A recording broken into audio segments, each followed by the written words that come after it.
De caminho para Jerusalém, passava Jesus pelo meio de Samaria e da Galileia. Ao entrar numa aldeia, saíram-lhe ao encontro 10 leprosos, que ficaram de longe e lhes gritaram, dizendo: Jesus, mestre, compadece-te de nós. Ao vê-los, disse-lhes Jesus: Ide e mostrai-vos aos sacerdotes. Aconteceu que, indo eles, foram purificados. Um dos 10, vendo que fora curado, voltou, dando glória a Deus em alta voz. E prostrou-se com o rosto em terra aos pés de Jesus, agradecendo-lhe. E este era samaritano. Então Jesus lhe perguntou: não eram 10 os que foram curados? Onde estão os 9? Não houve porventura quem voltasse para dar glória a Deus, senão este estrangeiro? E disse-lhe: levanta-te e vai, a tua fé te salvou. Glória a Deus. Meus irmãos, todos nós, quando lemos esse texto, nós entendemos de imediato que esse texto está falando de quê? De gratidão, né? Quando você lê esse texto de cara, você já diz: não, é gratidão, aqui está falando de gratidão, né? E é verdade, realmente esse texto está falando de gratidão. Mas eu percebi aqui, pelo Espírito Santo, algumas outras coisas que esse texto fala também. Eu queria compartilhar isso com você nessa noite. Jesus, aqui, a Bíblia diz que ele está indo para Jerusalém. Ele está indo para onde? Jerusalém. E a Bíblia diz também que era necessário aqui ele passar por onde? Samaria e Galileia. Queridos, todos nós cristãos, você sabe que a tipologia de Jerusalém está falando do lugar da habitação de Deus, está falando do lugar onde os santos se reúnem. E falando de nós cristãos,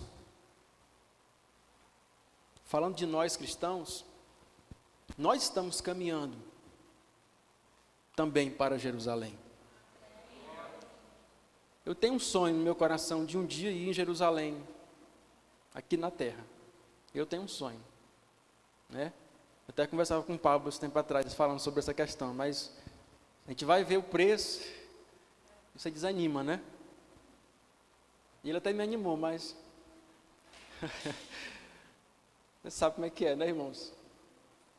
E aí, eu tenho esse sonho no meu coração de ir em Israel, pisar na cidade santa. Mas se contudo eu não for lá, aqui eu sei que um dia eu vou pisar lá, na Jerusalém celestial. Todos nós, todos os cristãos, meu irmão, nós estamos caminhando também para Jerusalém. Mas a tipologia que é Jerusalém significa, representa, melhor dizendo, esse lugar. Lugar da salvação, lugar de buscar a Deus, lugar de você viver a fé, lugar de você expressar os seus votos, lugar de você, né, entregar a sua adoração a Deus. Mas você percebe também que fala de outra cidade, de outro lugar, Samaria, que, né, traz essa tipologia do lugar que ninguém queria estar, do lugar que chamavam-se dos desviados. As pessoas, a gente pode, né, falar disso como se fosse o mundo. E aqui eu entendo, meu irmão, que todos nós estamos caminhando para Jerusalém.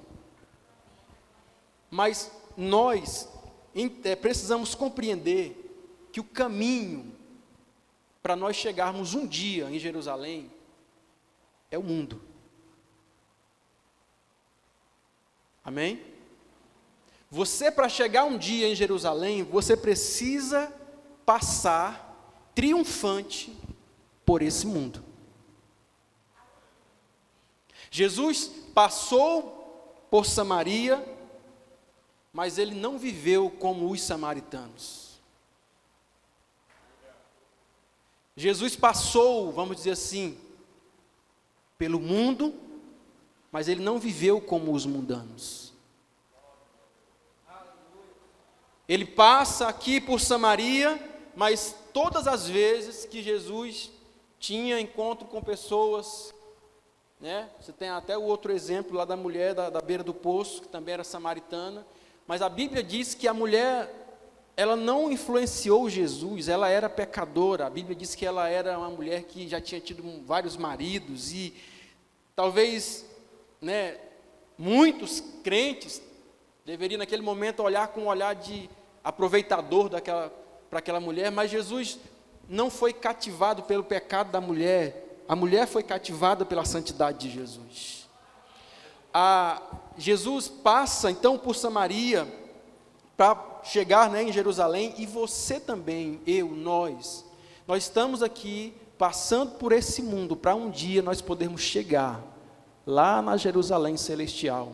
E para você chegar lá, meu irmão, o segredo é você andar triunfante por esse mundo, porque o destino de Jesus aqui era Samaria, mas era Jerusalém, mas era necessário, o caminho era passando por Samaria. Ele estava vindo de outro lugar, que para chegar no seu destino, ele precisava passar por Samaria. Portanto, para se chegar nesse destino que nós queremos um dia chegar, nós precisamos passar triunfante aqui por esse mundo, sem nos misturar, sem nos tornar igual, mas sermos diferentes desse mundo. Outra coisa que eu observo aqui nesse texto, é que Jesus é aquele que nos torna digno. Você percebe no texto, que está falando de 10 leprosos, nem sequer cita o nome desses homens aqui. Tamanha era o desprezo. Você vê que várias pessoas que foram até Jesus, citaram o nome deles, né? Quando era alguém importante, e Jairo foi até Jesus, não é assim? Por quê? Porque era importante. E Nicodemos foi até Jesus. Por quê? Porque era importante. Mas aqui era 10 leprosos. Que importância tem 10 leprosos? Irmãos, os leprosos, naquela época especialmente, eles eram literalmente desprezados. Portanto, esses homens aqui, por ser leprosos, e a lepra era essa enfermidade que, né, arrancava o orgulho de toda pessoa, porque nós só somos orgulhosos quando nós começamos a olhar para nossas capas, daquilo que às vezes temos ou somos, e às vezes o orgulho vai entrando no nosso coração, mas o único sonho de um leproso era ser normal. E às vezes você é normal, e liga uma coisa com a sua vida para você entender isso para a sua vida. Tudo que um leproso queria era ser normal, ele não estava sonhando com carro, ele não estava sonhando com casa, ele só queria ser gente. Só queria ser reconhecido como gente. Os leprosos eram invisíveis. Eram pessoas que ninguém olhava para eles. Mas a Bíblia diz que Jesus então torna esses homens dignos. O único sonho deles aqui era poder, ter saúde. O protocolo aqui da época era distanciamento, isolamento. São palavras que nos nossos dias fazem muito sentido. Mas para eles, era apenas eles. Todo mundo vivia uma vida se relacionando, conversando, mas eles viviam isolados. Eles não podiam ter contato com as pessoas, eles não podiam ter convivência com as pessoas. Por quê? Porque eles eram leprosos. Queridos, e às vezes tudo que eles queriam, você é às vezes. Você é uma pessoa normal. Às vezes você tem saúde. Às vezes as suas ambições são maiores, os seus sonhos são maiores, mas, irmãos, acredite, tem pessoas que tudo que eles querem é ser notado como gente. de ser enxergado.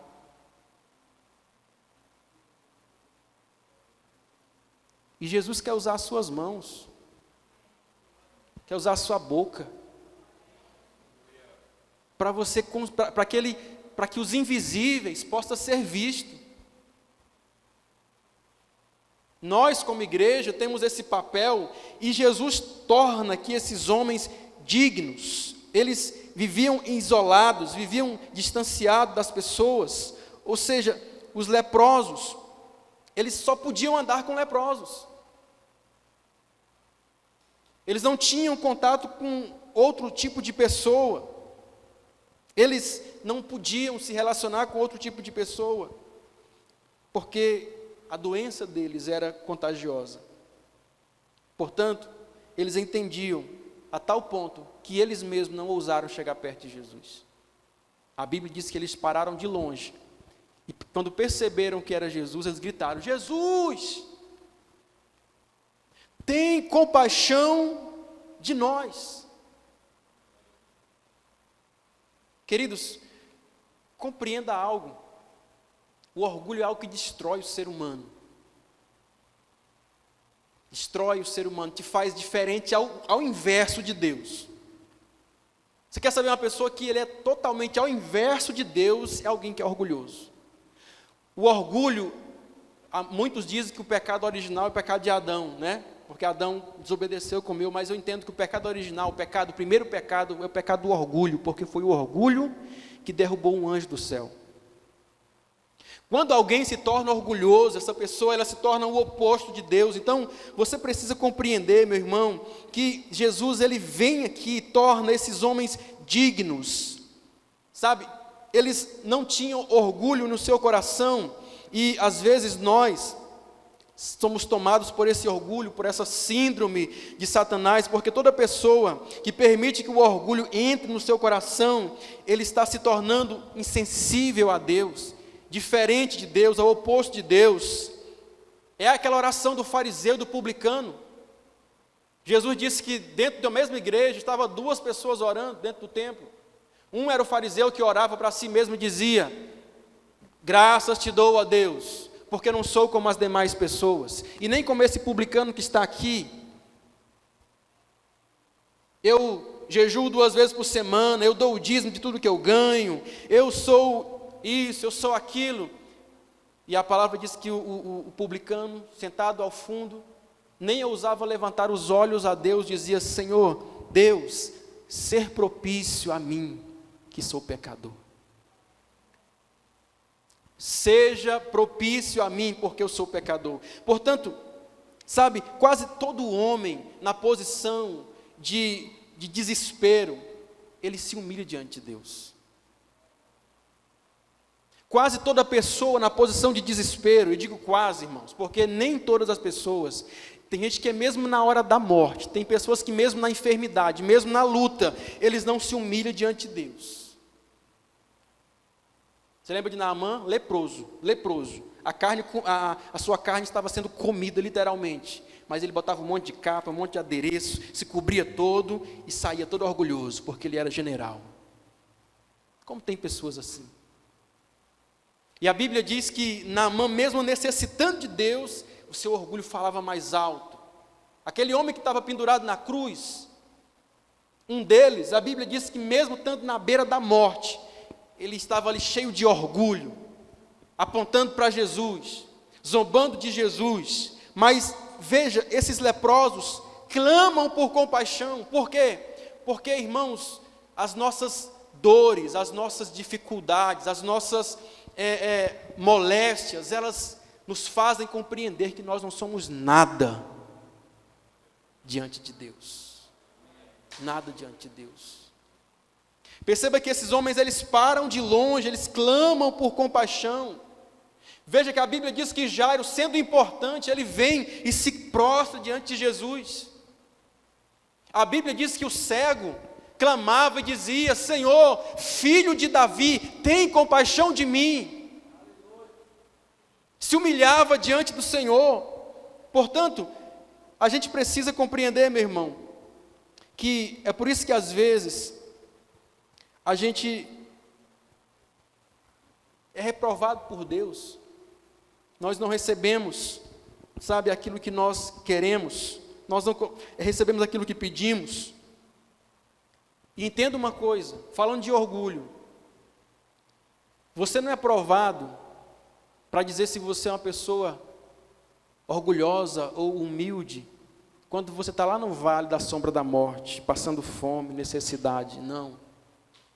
Deus sabe, ou melhor, as pessoas saberão se você é humilde, é quando Deus levanta você, é quando Deus abençoa você, é quando Deus dá posses a você, é quando Deus te dá amigos importantes, é quando você se cerca dessas coisas e o seu coração permanece humilde. Alguém diz que o homem é provado pelos louvores que recebe. Você não é provado se você é humilde, quando alguém olha para você e fala assim, tadinho dele, anda todo rasgadinho o bichinho. É quando alguém fala, que pessoa maravilhosa, que pessoa espetacular. É nessa hora que você é provado se você é humilde. É se esse elogio entra no seu coração e faz você pensar que você é melhor do que alguém. Coloca a mão no seu coração, diga assim, Jesus, guarda o meu coração. Diga, mantenha o meu coração humilde. Amém, meu irmão? Deus, a vontade de Deus, irmão, é prosperar as pessoas, a vontade de Deus é abençoar as pessoas, mas infelizmente muitas pessoas não têm esse preparo para viver essa bênção tamanha que Deus quer derramar sobre as nossas vidas. Eu vejo quando Paulo diz assim, ó, eu sei tanto ser humilhado, quanto ser honrado. Ele diz, em todas estas coisas, eu já fui provado. Eu sei o que é viver em abundância, e sei o que é viver na escassez. Então ele diz, eu sei, porque em todas essas coisas eu já fui provado, e eu sei estar humilhado, mas também eu sei ser honrado, e isso não entrar para o meu coração e me tornar orgulhoso. É disso que Paulo está falando aqui. Há pessoas que só servem a Deus no sofrimento. Você conhece alguém assim, irmãos? Que só vai na pressão.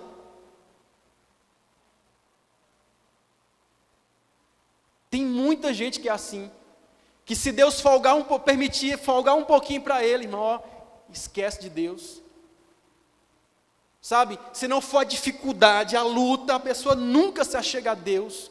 Se tiver na bonança, ela esquece de Deus, esquece da igreja, esquece de congregar. Então há pessoas que elas só servem a Deus no sofrimento, e outras só servem quando está na bonança. Tem outros que é o contrário, né? Está tudo mal, ele fala assim, minha vida está um bagaço, pastor. Ao invés dele estar na igreja, né? Só sabe servir a Deus quando ele está na bonança, alegre, feliz. Na hora da prova, da dificuldade, ele se afasta de Deus. Portanto, essas pessoas, irmãos, que às vezes quando estão na prova, só murmuram, só blasfemam de Deus, e outras que às vezes, sabe, quando estão na bonança, elas esquecem de Deus, isso é muito perigoso. Porque a vida, ela é assim, ó.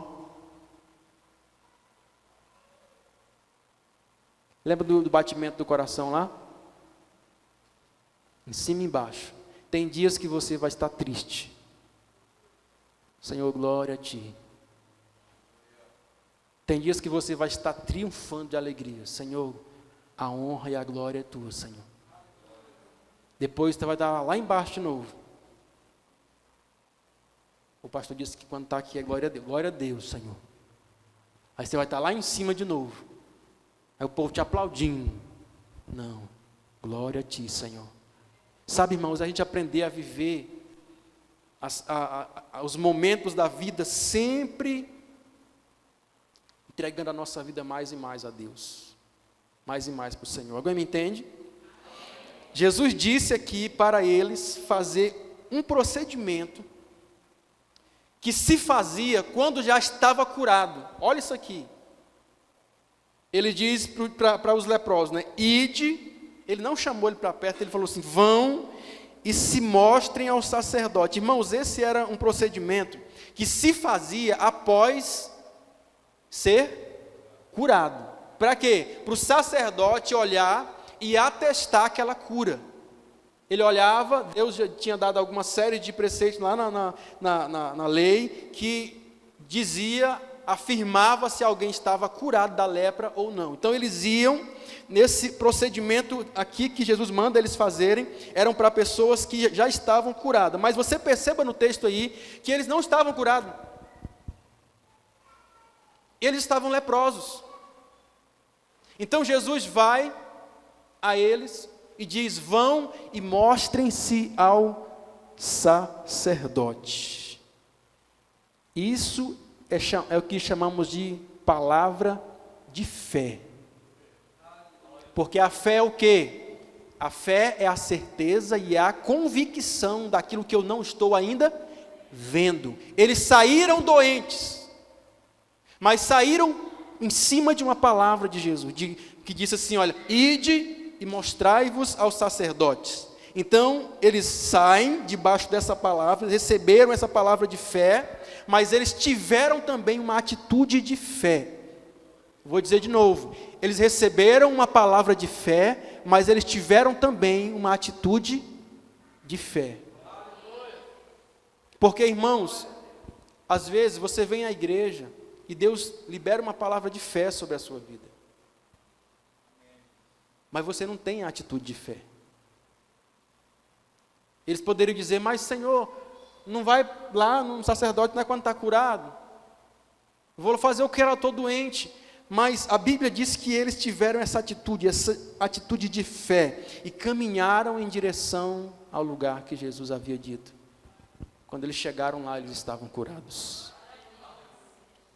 Outra coisa que você aprende aqui, é que quando eles foram, é que eles ficaram curados. Irmãos, essa é uma palavra que tem pautado a minha vida, durante já alguns anos. E eu digo para você, se você pretende viver alguma coisa do sobrenatural de Deus na sua vida, você vai ter que aprender a sair para cumprir uma palavra que Deus te dá em algum momento da sua vida, mesmo sem você estar vendo nada ainda. Você vai ter que simplesmente colocar o primeiro passo e começar a andar. Porque quando eles saem aqui, eles estavam todos leprosos. Quando eles chegaram lá, eles estavam curados. O milagre aconteceu no meio do caminho. Jesus disse: leve a água para o mestre-sala. A água saiu, era água. Quando a água chegou, já não era mais água, a água era vinho. Quando o cego lá, que foi curado por Jesus, que ele passou o lodo no olho do cego, ele disse: agora vai se lavar no tanque. O cego saiu, o cego ainda era cego. Quando o cego chegou e se lavou, o cego estava vendo. Essas atitudes de fé, meu irmão, que nos fazem caminhar em direção àquela palavra que Deus dá, que Deus entrega a você, é o que vai te fazer viver o sobrenatural e o extraordinário de Deus na sua vida. Você pode vir para a igreja anos e anos e ouvir palavra de fé, palavras que vai levantar pessoas do seu lado. Se você não tiver atitude de fé, isso não muda a sua vida. Isso não muda a sua vida. Jesus disse: vão e se mostram ao sacerdote. Quando eles foram no meio do caminho, eles ficaram curados. Eu quero dizer para você que tem muita coisa que às vezes não aconteceu na sua vida ainda, porque você não teve a coragem de dar o primeiro passo. Porque você não teve a ousadia de crer que a palavra de Jesus é verdade na sua vida. E às vezes acontece na vida do A e na vida do B, mas nunca na sua. Por quê? Porque você não tem coragem de confiar na palavra de Jesus. Se não tiver alguma coisa primeiro para você ver, você não crê. E isso não é fé, meu irmão. Então, você aprende outra coisa importante aqui, é que a gratidão, que esse texto é muito claro que fala sobre isso também, é o que nos faz voltar, não importa aonde você esteja. Repita isso, que a gratidão nos faz voltar, não importa aonde eu esteja. Porque a gratidão é a capacidade de reconhecer que você não estaria onde está se alguém não tivesse te ajudado. Eu vou dizer de novo. A gratidão é a capacidade de você reconhecer que você não estaria onde está e não seria quem você é se alguém um dia não tivesse te ajudado. E você vê que tem muita gente, irmãos, que às vezes porque cresceu e prosperou, ele esquece que para ele estar onde está, alguém, muitas pessoas para trás ajudaram ele. Esses homens aqui, todos foram curados, a Bíblia diz, um dos 10, vendo que fora curado, voltou, dando glória a Deus. Eu quero falar aqui, não sei para quem que é essa palavra nessa noite, meu irmão. Se Deus está trazendo essa palavra no nosso coração, é porque alguém precisa ouvir isso aqui. Volte e agradeça as pessoas que lhe ajudaram. Volte e honra as pessoas que lhe ajudaram. Tenha a capacidade de reconhecer aquelas pessoas que fizeram pequenos gestos por você. Se já morreu, faça por alguém como fizeram por você. Eu vendo aqui essa passagem, lembrei do irmão Tiago, né? Que ele falou que sentiu o desejo no coração de iniciar esse trabalho aqui conosco, da sala de computação, para dar aula para computação, para crianças carentes. Por quê? Porque um dia alguém fez por ele, e ele disse que ele não tinha condições nenhuma, naquele momento da vida dele, de pagar um curso de computação. Mas alguém pagou para ele, e aquilo foi o início para ser quem ele é hoje. Portanto, ele sentiu o desejo no coração de fazer a mesma coisa por outras pessoas. A gratidão, irmãos, é a capacidade de você voltar, não importa onde você esteja. Ah, mas eu já estou curado, agora eu preciso viver, eu não posso mais perder tempo para voltar, agradecer. Não, eu vou viver, depois se eu encontrar ele um dia, não. Sabe, ligue para alguém que você precisa ligar e dizer obrigado. Dizer, olha, fulano, um dia você me abençoou, e talvez você não sabe disso, mas aquilo foi de suma importância na minha vida, eu quero te agradecer. Se possível for, irmão, a gente precisa aprender a honrar as pessoas, até mesmo ofertando na vida delas. Pessoas que lhe abençoaram, pessoas que lhe ajudaram, pessoas que às vezes você compreende que você deve honrar aquela pessoa, meu irmão. Faça isso. Porque a gratidão, eu tenho falado isso aqui, é a chave que mantém a porta do próximo milagre aberta. Nós precisamos ser gratos. Outra coisa que eu aprendo aqui, o único que voltou não era crente. Irmãos, não sei nem se eu vou comentar isso aqui. Eu fico com vergonha de ver isso aqui na Bíblia. Você não fica, não? A palavra diz que o único que voltou aqui para agradecer não era crente. Era estrangeiro. Jesus diz aí. Os crentes às vezes são muito ingratos com Deus. Porque recebem muitas bênçãos de Deus. E às vezes não reconhece esse Deus na sua vida.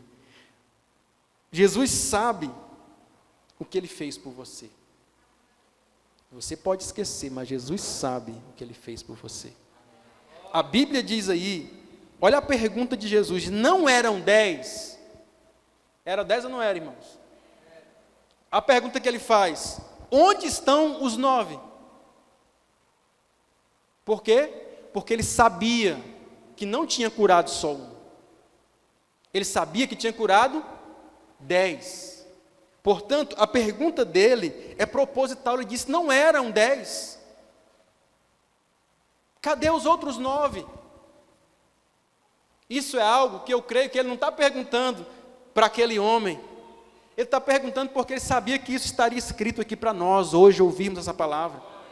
Não eram 10, não eram 20, não eram 100 pessoas naquele dia. Onde estão as demais? Quantas pessoas, irmãos, que não foram abençoadas por Deus e hoje nem aqui estão mais? Quantas pessoas que às vezes são abençoadas por Deus e às vezes esquecem até o caminho da casa de Deus?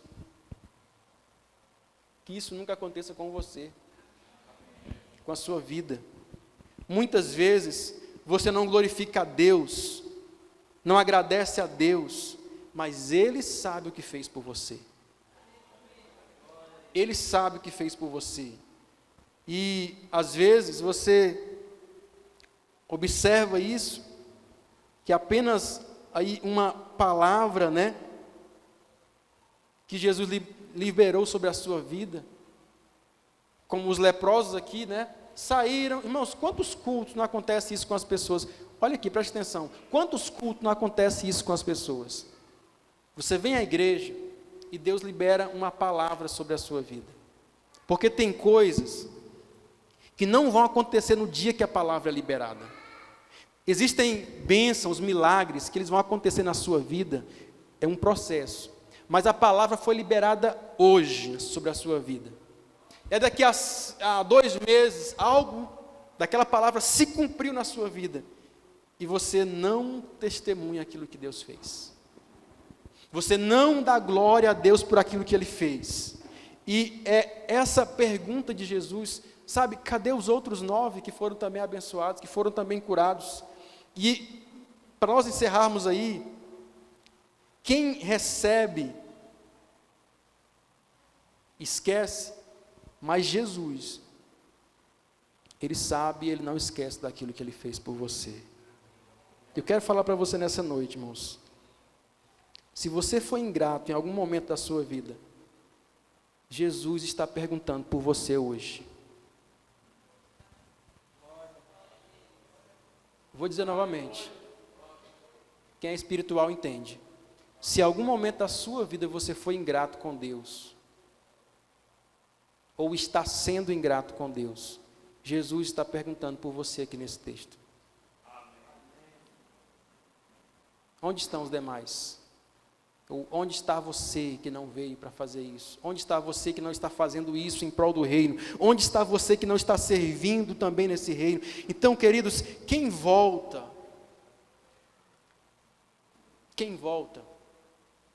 é que eu quero encerrar, é quem recebe a maior bênção. Vou dizer novamente, quem volta é quem recebe a bênção maior. Olha o que Jesus diz no versículo 19. E disse-lhe, para quem? Para aquele que voltou: levanta-te e vai, a tua fé te salvou. Tua fé te salvou. Aquele homem teve um encontro com Jesus e foi curado. Foi curado. Para muitos, tudo que importa era ser curado, tudo que importava aqui era ser curado. Talvez, sabe, como muitas pessoas agem assim hoje.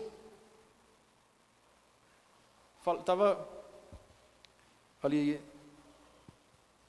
sexta-feira, na casa do irmão Claudean, falando sobre gratidão, e eu falei sobre isso.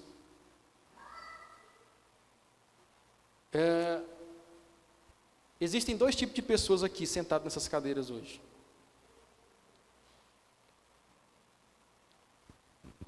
E um em pé no altar, né?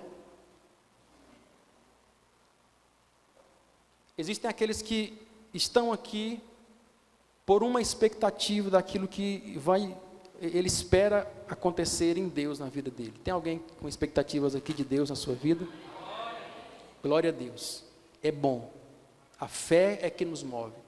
Mas existem também, irmãos, um tipo de pessoa que está aqui, talvez não está esperando nada de Deus, sabe? Não, minha vida está boa. Eu não estou nem orando por nada esses dias.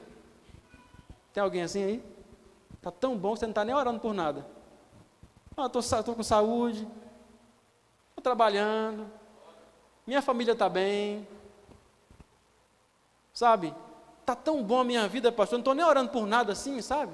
Estou só desfrutando. Pastor, eu estou aqui só para ser grato a Deus. Esse é outro tipo de pessoa. Que mesmo que tudo está bem na sua vida, irmãos, ele não esquece de voltar aqui só para dizer, Senhor, obrigado. Porque se você é o tipo de pessoa que só vem aqui porque espera algo, tem dia que você pode, de repente, não ter motivo para estar aqui, mas se você é alguém grato, você sempre vai dizer, não, está tudo bem, mas eu preciso agradecer a Deus. Eu preciso agradecer a Deus. Alguém me entende nessa noite? Então Jesus abençoa esse homem aqui com uma bênção tamanha, porque ele vem e ele recebe aquilo que ele mais queria. O que ele mais queria, irmãos? Ser curado. Ele não fala em nada aqui, ele não fala em bênção, não fala em salvação, ele só fala, eu queria, sabe, Senhor, tem compaixão de nós estamos leprosos, nós queríamos ser curados. Então ele recebe a cura dele, mas ele tem a preocupação de voltar aqui, enquanto que às vezes muitas pessoas, hoje, irmão, você vê as igrejas, muitas vezes, têm contribuído para essas pessoas aumentarem, aquelas que quando recebem algo de Deus, elas vão embora e nunca mais Deus as vê. Fala, né? Vira as costas, nunca mais pisa na igreja, nunca mais participa de um culto. Por quê? Porque recebeu o que queria, ele recebeu aquilo que ele buscava. E às vezes a igreja contribui por quê? Porque tem ensinado as pessoas a negociar com Deus. Sabe, venha, receba isso. É a campanha do milagre urgente, é a campanha do milagre X, é a campanha da isso, daquilo outro, e as pessoas vêm, recebem aquilo que queria, ou fica presa à igreja até receber, depois que recebe, ó. Mas Jesus nos ensina aqui, que o principal é você voltar aqui para agradecer. Quando esse homem volta, ele diz, você foi curado? Fui. Você foi abençoado? Fui. Quantos aqui já foram curados por Jesus? Quantos já foram abençoados aqui por Jesus? Você já foi curado? Já foi abençoado? Sim, Jesus. Mas eu quero dar algo que está faltando. Isso agora você pode voltar, pode ir. Eu não vou prender você aqui. Pode ir, vai. Vai em paz, porque a tua fé te salvou. A primeira palavra falava de cura, de milagre. A segunda palavra fala de salvação. Ele disse, a primeira palavra era, vai, porque você vai ser curado. E a segunda é, vai, porque você agora foi salvo. Irmãos, esse é o propósito de Deus. Deus quer curar você, Deus quer restaurar a sua saúde física, sua saúde emocional, mas Deus também, o propósito principal dele é salvar a sua alma. É poder dizer para você assim, vai, porque você vai ser curado, mas também dizer, vai, porque agora você foi salvo. E isso é o mais importante para o ser humano. Isso é o mais importante para você e para mim, para nós. Portanto, fique de pé.